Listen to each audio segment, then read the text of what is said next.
အလုတ်စားဝန်တဲ့ပထမဆုံးနေ့မှာပဲဆီယမာလေးဟာသူ့တပည့်ចောင်းသားရဲ့နောက်ပြောင်တာကိုခံလိုက်ရတယ်။ဒါပေမဲ့သူမကထီးတက်လက်တဲနဲ့ပဲအခြေအနေကိုအလွယ်တကူထိန်းချုပ်လိုက်နိုင်တယ်။ဇိုးထွန်းတဲ့သခင်လေးကိုမြင်တော့အမျိုးသမီးကသူ့အဖေငားထားတဲ့ဆီယမဖြစ်ကြောင်းပြောပြတယ်။သူမစကားမဆုံးခင်မှာပဲကောင်လေးကသူမကိုများပြစ်တန်လေးတဲ့ရုတ်တရက်ပစ်ထည့်လိုက်တယ်။ဒါပေမဲ့သူမကများတိုင်းကိုအားစိတ်ထုတ်ဆရာမလို့ပဲအလွယ်တကူရှောင်းတိန်လိုက်နိုင်တယ်။ကောင်လေးကြောက်အောင်လို့မအောင်မြင်တဲ့ပထမဆုံးဆီယမဖြစ်နေလို့လူတိုင်းအံ့အားသင့်သွားကြတယ်။သူတို့ရဲ့အကြည့်တွေကိုလစ်လျူရှူပြီးတော့အမျိုးသမီးကကောင်လေးစီရှောက်သွားတယ်။သူမကကောင်လေးနဲ့သူ့တငယ်ချင်းတွေပြင်ဆင်ထားတဲ့အံ့အားသင့်စရာကိုအရင်ကြိုက်တယ်လို့ပြောတယ်။ပြီးတော့ရေခွက်ကိုထုတ်ပြီးကောင်လေးတစ်ကိုယ်လုံးရေတွေပတ်ဖြန်းချလိုက်တယ်။ကောင်လေးရဲ့တငယ်ချင်းတွေကချက်ချင်းဆူပူးကြပေမဲ့သူတို့လည်းရေတွေအပတ်ခံလိုက်ရတယ်။အမျိုးသမီးကဖုံးထုတ်ပြီးသူတို့ចောင်းသားရဲ့ပညာသင်ကြားမှုကိုအနောက်ရှက်ပေးနေကြောင်းကောင်လေးရဲ့အဖေကိုတိုင်တန်းမယ်လို့ပြောတယ်။ဒါကိုကြတော့တငယ်ချင်းတွေကချက်ချင်းလှည့်ပြီးထွက်သွားကြတယ်။အဲ့ဒီနေ့ကစပြီးကောင်လေးနဲ့သူ့တငယ်ချင်း၃ယောက်ဟာအမျိုးသမီးကိုနေတိုင်းမောင်းထုတ်ဖို့နီလန်ပေါင်းစုံကြိုးစားကြတယ်။ဒါပေမဲ့သူတို့ရဲ့အစီအစဉ်တိုင်းဟာမအောင်မြင်ခဲ့ဘူး။ကောင်လေးကလုံးဝလက်မခံနိုင်ပဲ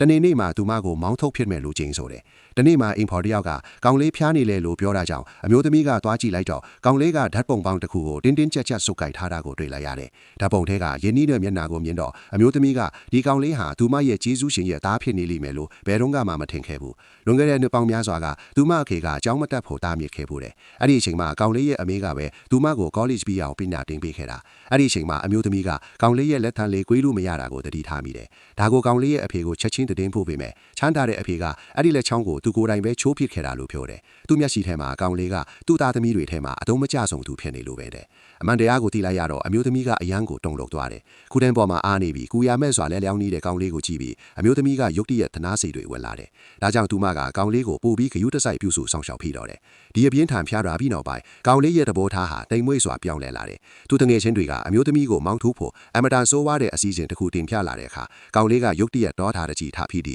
ဝိုင်ပလင်းကိုအတင်းရိုက်ခွဲကတငယ်ချင်းအားလုံးကိုမောင်းထိုးလိုက်တယ်။အမျိုးသမီးကကောင်လေးကသူမဘက်ကနေရက်တီပေးလိမ့်မယ်လို့ဘယ်တော့မှမထင်ခဲ့ဘူး။ကောင်လေးရဲ့ပြောင်းလဲမှုကိုမြင်ရတော့သူမအယမ်းဝမ်းသာသွားတယ်။ဒီနေ့အမျိုးသမီးအလုပ်လာတော့အိမ်ဖော်တယောက်ကခဏဆောင်ပြီးမှဝင်ဖို့အကြံပေးတယ်။အဲ့ဒါကချမ်းသာတဲ့လူကြီးရဲ့တရားမှုဝင်သားကကောင်လေးကိုလားစင်လာတီးအနိုင်ကျင့်နေတာထင်နေလို့ပဲ။တရားမှုဝင်သားကကောင်လေးကိုသူတို့အခေရဲ့မျက်နှာသားကိုမရတဲ့အစဉ်ပညာဟီးမှလည်းညံဖျင်းတယ်ဆိုပြီးလောင်ပြောင်းတယ်။ပြီးတော့အမိုက်ပုံတစ်ခုယူလာပြီးကောင်လေးကိုအကောင်စားခိုက်တယ်။သူကကောင်လေးရဲ့ခေါင်းကိုအမိုက်ထဲဖိသွင်းနေတော့မှပဲအမျိုးသမီးကသူ့လက်ကိုဆွဲချုပ်လိုက်တယ်။နောက်တစ်စက္ကန့်မှာအမျိုးသမီးကအမိုက်တွေကိုတရားမှုဝင်သားရဲ့ဘားဆက်ထဲအတင်းထိုးထည့်လိုက်တယ်။သူမကဗီဒီယိုရိုက်ထားတယ်။ကောင်လေးကိုတောင်းပန်ခြင်းမရှိရင် online တင်ပြမယ်လို့တရားမှုဝင်သားကိုလိန်ပြောလိုက်တယ်။ချမ်းသာတဲ့လူကြီးကသူ့နာမည်ခုံတိခါကိုအမြဲတမ်းပို့ထားသူဖြစ်လို့ဒီအကြောင်းကိုတီးသွားရင်သူ့ကိုဘယ်တော့မှလွတ်ပေးမှာမဟုတ်ဘူး။ဒီလိုကြားလိုက်ရတော့တရားမှုဝင်သားဟာမတတ်တာတဲ့အစုံကောင်လေးကိုမကြေမချမ်းနဲ့တောင်းပန်လိုက်ရတယ်